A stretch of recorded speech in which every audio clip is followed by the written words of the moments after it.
ককাই এইবোৰ কি শুনিছো এয়া জাতীয়তাবাদ নে সুবিধাবাদ ককাই ককাই ককাই জাতীয়তাবাদৰে জাতিটোক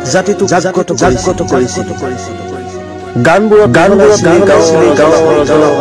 অজলা কলি সদায় গান গাই গৈছিল আমি বুলি মাতিলেহে ভাল পাওঁ আই পিতাই নিশিকাওঁ লাজ বোলো অসমীয়া ককাই ৰাজি তইতো গলি নেদেখাই পৃথিৱীলৈ কিন্তু তই দি যোৱা জাতি প্ৰেম পাহৰি নোৱাৰে ককাই গণতন্ত্ৰৰ কোনোবাই হৈছে বুলি জাগৰণ যি যুদ্ধ যুক্তিৰে হ'ব বুলি কৈছিল সেইবাবে জনপ্ৰিয় কণ্ঠশিল্পী বিভিন্ন সময়ত মানৱতা গান গোৱা ৰাজীৱ শদিয়াৰ মৃত্যু হৈছে জনপ্ৰিয় কণ্ঠশিল্পী ৰাজীৱ শদিয়া আৰু নাই বিপ্লৱী শিল্পী গণশিল্পী ৰাজীৱ শদিয়াৰ দেহাৱসান অসমীয়া কান্দিছে জাতিক জগোৱা কোনে গাব তোৰ দৰে হেৰুৱাই ককাই সুখিত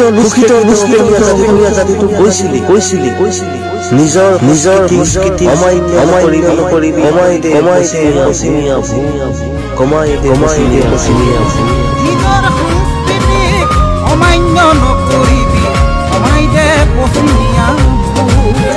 আমি অসমীয়া নিদিও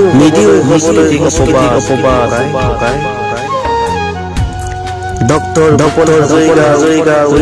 গৈছিল নিজক অসমলৈ যাব ৰাজীৱ শদিয়াও নোৱাৰি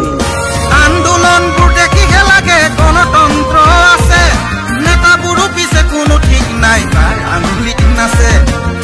শুনা মোৰ দেশৰ জনগণ শুনা কাণ পাতি শুনা দেশত এয়া কিহৰ আখৰা জাতিৰ কৰুণ গাথা ককাই আপুনি সঁচা অসম প্ৰেমী ৰাজীৱ শদিয়া অমৰ